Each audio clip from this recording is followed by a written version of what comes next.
ఒకరోజు morning walk తీసుకెళ్ళాడు, early morning ఒకలాగా వెళ్తుంటే మాట్లాడుతూ అలా వెళ్తున్నారు మంత్రి రాజు. అక్కడ దూరంగా ఆ రాజు మనవడు నది ఒడ్డున ఉన్నాడు. రాజు మనవడు, ఇతను రాజు గమనించాడు, ఆ మనవడు అక్కడ ఉన్నాడే, పక్కన ఎవరో ఆ రాజు మనవడిని తోసేస్తారు నీళ్ళల్లోకి. ఓకే. ఈ రాజు అసలు నా మనవడు నీళ్ళలో పడిపోయాడు ఏమిటి అని పరిగెత్తా వెళ్తాడు. మంత్రి ఉండయ్యా, రాజుగారు ఉండని ఏం వినడు, పరిగెత్తా వెళ్ళి నదిలో దూకేస్తాడు. దూకేసి పట్టుకొని అయ్యో నా మనవడని పైకి వచ్చి చూస్తే అది మనవడు కాదు, బొమ్మ. అయ్యో, మనవడు లాంటి బొమ్మ. అప్పుడు మంత్రి దగ్గరికి వస్తాడు, రాజుగారు మీరు రాజు కదా, మీ దగ్గర సామ్రాజ్యం ఉంది కదా, సైనికులు ఉన్నారు కదా, యంత్రం ఉంది కదా, ఇంత సామ్రాజ్యం, ఇంతమంది సర్వెంట్లు ఉన్నారు కదా, మీరెందుకు పరిగెత్త వెళ్ళారండి? అయ్యో నా మనవడయ్యా వాడు. అరే మీ మనవడైతే ఇంత మీరు మీ యంత్రాంగం ఎందుకు ఉపయోగించుకోలేదండి? లేదా మనవడయ్యావాడు, నా జీవితం అయ్యావాడు, వీళ్ళందరి కోసం ఎందుకు ఎదురు చూస్తా నేను, వాడు నా జీవితం అయ్యా, వాడి కోసం పరిగెత్త వెళ్ళిపోయానయ్యా, ప్రేమ లాగేసిందని అంటాడు. చిన్న రాజు నువ్వు, చిన్న మనవడు ప్రేమతో నీవు రాజు అయినా యంత్రాంగాన్ని పక్కన పెట్టేస్తావే, నా స్వామి కూడా ఆ భక్తుల మీద ప్రేమతో ఆ వైకుంఠాన్ని వదిలి లోకానికి వస్తాడయ్యా. ఆయన దగ్గర యంత్రాంగం ఉన్నా, శక్తి ఉన్నా, ఏది ఉన్నా అందువలన అవతరణ, ఇక్కడ ఉన్న భక్తుల మీద ప్రేమతో అని వదులుకో వచ్చేస్తాడు ఆయన. అంతే తప్ప రాక్షసులు చంపడానికి రావాల్సిన అవసరం లేదు, ప్రేమతో లోకానికి వస్తాడు. కాబట్టి ఆయన చంపాలంటే ఆయన సంకల్పంతో చంపేస్తాడు ఆయన. కాబట్టి మీకు ఎలాగైతే నీ మనవడి ప్రేమతో నువ్వు పరిగెత్తు వెళ్ళావి, ఆ క్షణంలో నీకు ఏది గుర్తురాదు. రాజని గుర్తుందా నీకు? గుర్తులేదు. మనవడు అదే మన మైండ్ అంతా తాత పోగానే ఆ రోల్ ప్లే.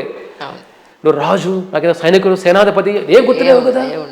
భగవంతుడు కూడా వాళ్ళ భక్తుల కోసం ఆయన భగవంతుణ్ణి ఆ భావన ఆయన దగ్గర ఉండదు, ఆయన ప్రేమకి దాసోహం అయిపోతాడు. ప్రహ్లాదుడిని హిరణ్యకశిపుడు అన్ని బాధలు పడుతుంటే ప్రహ్లాదుడు అడుగుతాడు హిరణ్యకశిపుడు, ఎక్కడ రామి నరసింహ, ఎక్కడ నీ దేవుడు?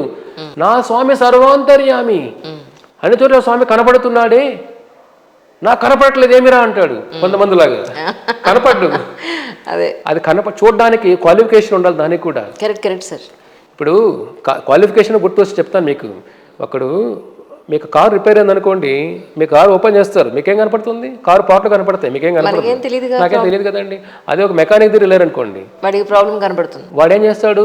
కళ్ళతో చూడడం కాదు, జ్ఞానంతో చూస్తాడు. ఎగ్జాక్ట్లీ. ఒక డాక్టర్ దగ్గరికి వెళ్తారు, మీరు శరీరమే వాళ్ళది శరీరమే, మీరు పట్టుకుంటే మీరు నాకేం తెలుస్తుందా? మీకు ఏం తెలియదు.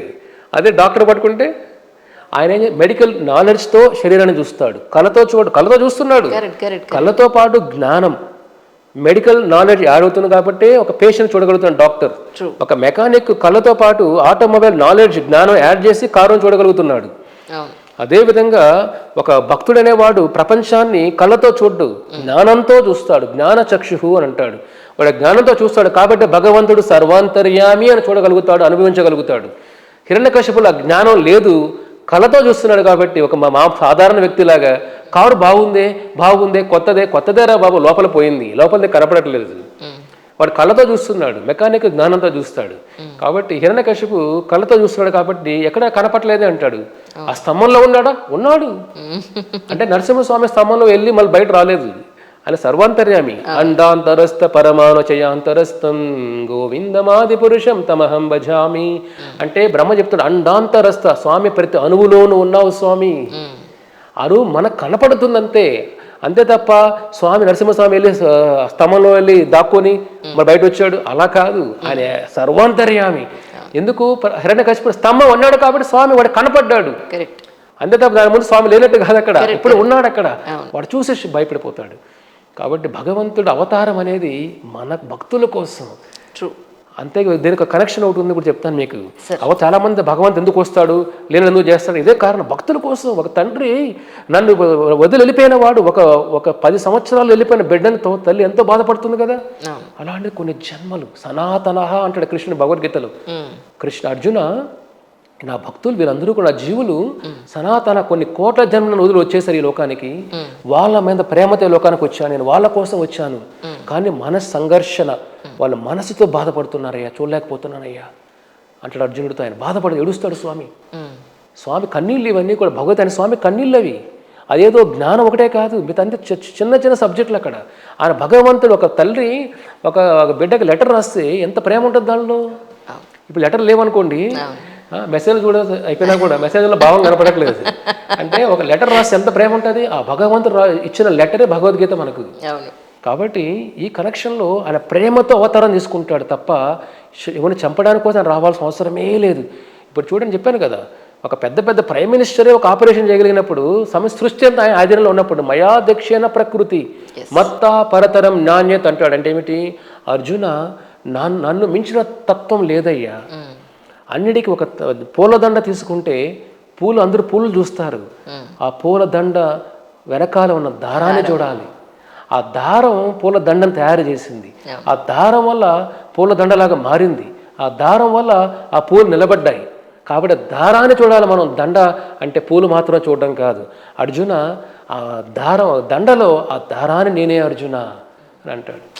చూడండి, కాబట్టి భగవంతుడిని జ్ఞానంతో చూసే కనపడతాడు, కళతో కనపడాడు ఆయన. అదేవిధంగా రామాయణంలో ఒక చిన్న కనెక్షన్తో నేను ఇది కంప్లీట్ అవుతుంది. ఏమిటయ్యా అంటే, వానరులందరూ కూడా బ్రిడ్జ్ కడుతూ ఉంటారు. అప్పుడు ఆ సమయంలో చిన్న ఉడత చిన్న చిన్న చిన్న రాళ్ళు తీసుకొని సముద్రంలో వేస్తూ ఉంటుంది. అప్పుడు ఈ వానరులంతా కూడా నవ్వుతూ ఉంటారు. అరే, ఇంత బ్రిడ్జ్ కట్టాలంటే సముద్రంలో మేము ఇంత పెద్ద పెద్ద రాళ్ళు కొండలు వేస్తున్నాం, నువ్వే పెట్టి చిన్న చిన్న రాళ్ళు వేస్తున్నావు, ఎప్పుడు కడతాం బ్రిడ్జి వీడితో అని ఉడతని అట్లాగా తమాషాగా మాట్లాడతారు. రాములు వారు దూరంగా ఉన్న చూస్తారనమాట. సరే అని వానరులు పిలుస్తారు, ఈ ఉడత పిలుస్తారు. ఉడత బాధపడుతూ ఉంటుంది, అయ్యో నేను ఎక్కువ సేవ చేయలేకపోయినాను రాముల వారికి, వానరులు పెద్ద పెద్ద సేవ చేస్తున్నారే అని బాధపడుతూ ఉంటుంది. వానరులు పిలిచి రాములు అడుగుతారు, అయ్యా మనం ఈ బ్రిడ్జ్ ఎందుకు కడుతున్నామయ్యా?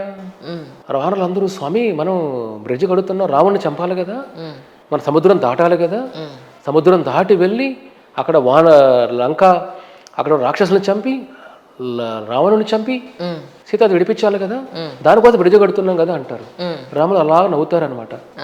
అరే, నేను రావణ్ణి చంపాలంటే వాడి హృదయంలో నుంచి బయట వచ్చాను అనుకో, వాడు చనిపోతాడు.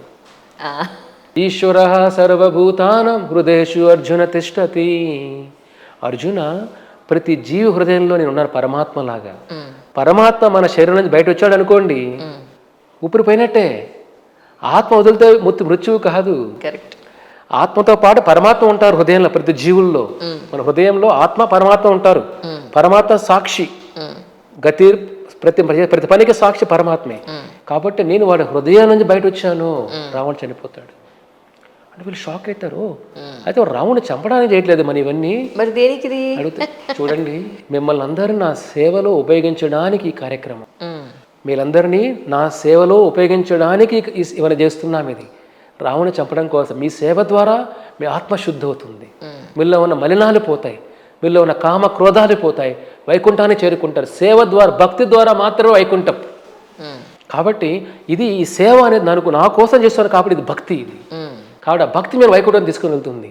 కాబట్టి దానికోసం ఇవి చేస్తున్నాను తప్ప రావణుని చంపాలని వాళ్ళ హృదయం బయట వస్తే చాలయ్యా అని ఉడతను దగ్గర తీసుకుంటారు. నువ్వు బాధపడద్దు, నువ్వు వేసావు కదా రాళ్ళు, చిన్న చిన్న రాళ్ళు వేసావు కదా, ఆ చిన్న చిన్న రాళ్ళు ఏమిటయ్యా అంటే, ఆ పెద్ద పెద్ద కొండల మధ్య ఎలాగైతే మనకు ఒక చైన్ చూస్తాం కదా, జాయింట్స్ ఉంటాయి కదా మధ్యలో.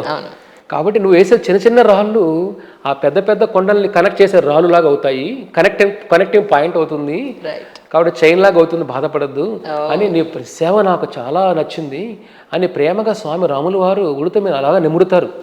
అదే ఉడత పైన ఈ రోజు నుంచి ఆ రాములు వారు చేతులు చూడండి ఉడత పైన అలాగా ఉంటాయి. కాబట్టి మన స్వామిని శక్తితో జయించలేము, ప్రేమ గుణంతో సేవా గుణం జయించగలుగుతాం. అదే మనకు అంటే అవతారం అనేది శత్రు సంహారం కోసం కాదు, భక్తులను ఆయన సేవలు ఉపయోగించడం కోసం, భక్తులకు ఆనందం ఇవ్వడం కోసం. ఎంతోమంది ఋషులు కృష్ణుడిని భర్తగా పొందాలి, కొంతమంది దేవకి వసుదేవులు తల్లిదండ్రులుగా పొందాలి, కృష్ణుడు నా బిడ్డలాగా రావాలి, కొంతమంది కృష్ణుడు నా ఫ్రెండ్ లాగా రావాలి అని ఎంతోమంది భక్తులు ఉన్న వాళ్ళ కోరికల కోసం స్వామి అవతరణ, వాళ్ళ కోసం వస్తున్నాడు, మన కోసం వస్తున్నాడు. కాబట్టి అవతరణ మన మీద ప్రేమతో కానీ శత్రువులు చంపడానికి ఆయన రావాల్సిన అవసరమే లేదు. పూరి జగన్నాథుడి గురించి నేను తెలుసుకోవాలనుకున్నప్పుడు ఎవరో వెళ్ళినప్పుడు అక్కడికి పూరి వెళ్ళినప్పుడు ఇంతింత బొమ్మలు తీసుకొచ్చారు. ఆ విగ్రహాలు కూడా నేను యూట్యూబ్లో అక్కడ చూసినప్పుడు విగ్రహాలు చాలా కొత్తగా ఉంటాయి.